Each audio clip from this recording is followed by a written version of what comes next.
Atenção! Sejam bem-vindos a mais um videocast Esquema Novo, hoje falando sobre Chacrinha! Claro, eu não podia começar de outra forma esse videocast Esquema Novo, porque hoje eu vou falar do filme do Chacrinha. Sim, a cinebiografia do Chacrinha, dirigida pelo Andrusha Waddington, interpretada por Eduardo Sterblitch e Stepan Essessian, que entra em cartaz essa semana em todo o Brasil. Quem viveu a década de 70 e 80, principalmente, claro que o Chacrinha vem lá de trás, a década de 50 e por aí vai, mas quem viveu principalmente esse período, entre a década de 70 e 80, se lembra do velho guerreiro Abelardo Barbosa, um dos grandes nomes da comunicação brasileira. Então você, estudante de jornalismo, estudante de comunicação em geral, que não conhece o Chacrinha, por favor, vá ao YouTube, procure vídeos do Chacrinha, procure trechos dos programas dele. Eu falo dos programas porque ele passou por várias emissoras de TV e de rádio. E para você tentar entender o que era o Chacrinha, para você tentar entender o que foi a influência do Chacrinha. É difícil hoje, na década de 2010, que a gente vive, explicar para quem tem pouco menos de 20, 15 anos, por aí vai, o que foi essa influência de Chacrinha. Vale lembrar que a gente vivia numa época sem internet, sem TV a cabo, sem nada, então a TV era o grande... A TV aberta, né? Era a grande diversão da família brasileira, era a grande diversão dos brasileiros. E o Chacrinha era o grande representante dessa diversão. O programa do Chacrinha era irreverente, era anárquico, era um programa de auditório, né? Ele que praticamente popularizou essa história dos calouros. Se a gente vê hoje calouros em tudo quanto é programa, não só aqui como lá fora, é porque o Chacrinha um dia popularizou isso no Brasil. No Brasil, principalmente, o Chacrinha pode ser considerado um dos grandes responsáveis pela popularização dessa história dos calouros, a história da buzina dele. Ele buzinava os calouros que não se davam bem, que cantavam mal e tal. Tudo isso fez com que o Chacrinha fosse uma das pessoas mais respeitadas da televisão brasileira e mais respeitadas da comunicação brasileira. Ele tinha um bordão que era o "quem não se comunica se trumbica". E eu não estou aqui para explicar, estou para confundir. Os bordões dele eram muito bons. E fora toda a anarquia do programa, jogando bacalhau pro auditório, todos esses bordões, a maneira com que ele se vestia e tal, ele realmente foi uma pessoa diferente. Daí, nada mais legítimo do que fazer um filme sobre o Chacrinha, do que apresentar, é uma espécie de apresentação do Chacrinha para as novas gerações, para você que tem 15, 20 anos, nunca assistiu o programa do Chacrinha. É uma cinebiografia chapa branca, o que não significa ser uma cinebiografia chapa branca não significa necessariamente ser ruim. Existem cinebiografias chapas brancas. Por exemplo, a gente falou outro dia aqui da cinebiografia do Queen, do Bohemian Rhapsody, que está em cartaz em todo o Brasil. É uma cinebiografia chapa branca, mas não significa necessariamente que é uma cinebiografia ruim, porque às vezes o intuito da cinebiografia é realmente contar a história linear sem muitos conflitos. Não existe problema nisso. O grande problema é que às vezes a gente quer um algo mais. Na cinebiografia do Queen, eu, por exemplo, que sou fã, e o Terence também, a gente queria um algo mais. Não, o filme não é ruim, tá? A gente queria um algo mais porque a gente conhece a história do Queen. Então, para quem já conhece a história, você vê aquela história contada do início ao fim sem esse algo mais, pode ser um pouco enfadonho, mas eu entendo. Eu entendo o fato de ser uma cinebiografia que conta só essa história linear, com todos os fatos que a gente conhece, sem puxar braço aqui, braço ali. Para uma cinebiografia chapa branca, até que a cinebiografia do Chacrinha vai um pouco além. Porque tem pelo menos um fato que na época a gente ouvia. Quando eu falo a gente ouvia, não tinha Twitter, não tinha internet, não tinha WhatsApp, não tinha nada disso.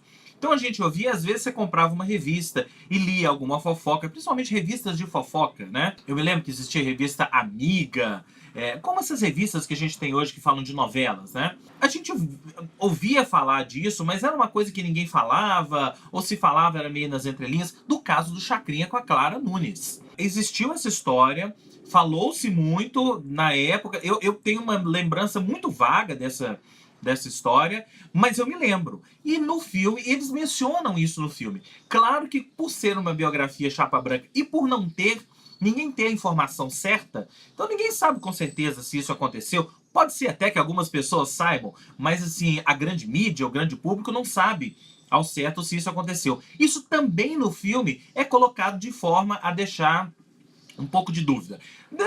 É colocado de uma forma que você ou eu vamos decidir se o Chacrinha teve ou não uma relação com a Clara Nunes. A parte isso, é um filme muito bem construído. É um filme do Andrusha Waddington, coprodução da Conspiração com a Globo Filmes, tem aquela estética Globo Filmes, tem uma estética parecida com novela da própria Globo, não poderia ser diferente. Vale lembrar que o Boni, sim, aquele Boni que foi o Todo-Poderoso, né? Vou usar o clichê de Todo-Poderoso da Rede Globo, é coprodutor do filme, produtor associado, aparece no filme em vários. Ele é quase que um personagem coadjuvante no filme, né? Porque ele é que leva o Chacrinha pra Globo, depois o Chacrinha briga com ele, sai da Globo, depois volta anos depois, onde fica até o fim da sua vida. Então o Boni é um personagem chave nessa história pra gente entender o que foi o Chacrinha. A vida do Chacrinha foi muito errante e muito irreverente. Ele foi casado com a mesma mulher a vida inteira, a dona Florinda, teve 3 filhos. Um deles, o Leleco Barbosa, foi quem dirigiu o Chacrinha até o final da vida. Um filho dele morreu. No filme não mostra isso, não mostra o filho dele morrendo. Mas o filho dele teve um acidente numa piscina, fica tetraplégico. É mostrado isso, é mostrada a luta dele para comprar os remédios do filho, para tratar do filho, que era um tratamento caro, enquanto ele vivia essa vida errante de TV. Mostra toda a relação dele com as chacretes, que era uma relação de pai mesmo. Então não existia putaria, sabe? Entre o Chacrinha e as chacretes. Era uma relação mesmo de pai que ele tinha com aquelas chacretes. Mesma relação que ele tinha com a Elke Maravilha, que é uma personagem de destaque no filme, como não poderia deixar de ser. A Elke Maravilha foi uma figura de destaque na vida do Chacrinha, tanto que ela chamava ele de painho, ele era para ela uma espécie de pai, né? E aí a gente chega nos 2 atores, que é quem realmente faz o filme, né? Não adianta você falar da vida do Chacrinha e fazer um filme, uma cinebiografia do Chacrinha, sem ter gente para interpretar. O velho guerreiro, porque era um cara muito peculiar, muito difícil até de interpretar. O Chacrinha é vivido na sua juventude pelo Eduardo Sterblich, um comediante, que é uma escolha bem acertada. Tudo que ele precisa fazer é imitar o jeito do Chacrinha falar e o jeito dele criar os bordões e a reverência dele. E o Eduardo é um comediante, eu acho o Eduardo um bom comediante, e ele imita direitinho, ele pegou direitinho a maneira do Chacrinha falar, que é aquela maneira meio assim, meio rápida. Eu hoje tô falando um pouco rápido, quase que uma homenagem ao Chacrinha, mas é porque o Chacrinha falava rápido. Ele falava assim, ele não terminava as palavras, ele não terminava direito de falar as palavras, ele engolia algumas e tal. Isso criou um certo problema para ele no início da carreira, mas depois isso foi virando um estilo. E o Eduardo pega isso direitinho e dá uma vida ao personagem. E aí depois ele é interpretado na vida adulta e até o final da vida pelo Stepan Essessian. É de longe o grande papel da carreira do Stepan Essessian, que é um ator que tem seus altos e baixos na vida. Sempre foi um ator assim, com papéis secundários em novelas, em filmes, e se encontrou. Stepan Essessian fez finalmente encontrou no Chacrinha o grande papel da vida dele. Vale lembrar que o Stepan já interpretou o Chacrinha no teatro, tem uma peça musical sobre o Chacrinha que o Stepan interpreta, e já interpretou o Chacrinha num outro especial da própria Globo, que foi exibido num Natal desses, foi reprisado há pouco tempo, alguma coisa assim. Mas é nesse filme, que o Stepan finalmente coloca toda a sua chacrinhice à prova. E olha, é impressionante. Pega vídeos do Chacrinha no YouTube e compare com o trabalho do Stepan. O trabalho dele é tão impressionante que você realmente acha que está assistindo o Chacrinha. É aquilo que eu sempre falo, né? Você tem que sair um pouco do ator para uma interpretação funcionar. Você tem que sair um pouco do ator e entrar no personagem. O Stepan faz isso desde o princípio. É impressionante como ele encarna o Chacrinha fisicamente. Ele é fisicamente parecido com o Chacrinha. A maneira de andar, a maneira de falar, o gestual é tudo muito igual. E não poderia ter sido outra pessoa a interpretar o Chacrinha que não o Stepan Essessian. E por isso mesmo, ele e o Eduardo Sterblich carregam o roteiro. Né? Porque o roteiro é chapa branca, né? Passa por conflitos, passa por altos e baixos, fala da vida do Chacrinha, da vida pessoal, da vida profissional, fala sobre tudo isso, mas daquela forma linear, daquela forma Globo Filmes. Carregado por duas figuras, dois bons atores como o Eduardo e o Stepan, eles carregam o filme e você esquece às vezes que o roteiro é esse roteiro chapa branca, porque você fica maravilhado com a interpretação dos dois, principalmente do Stepan. É um filme de atores, né? Não dá pra dissociar uma coisa da outra. O Chacrinha é um filme de atores contando uma história de uma grande figura. Existe o contrário, né? Existem, às vezes, grandes figuras cujas histórias são contadas, mas às vezes com atores que não têm muito a dizer. Esse é o contrário. Principalmente o Stepan, mas o Eduardo também, vou sempre colocar nesse patamar, que a interpretação do Stepan é aqui, mas o do Eduardo é aqui. Coloca o filme num outro patamar.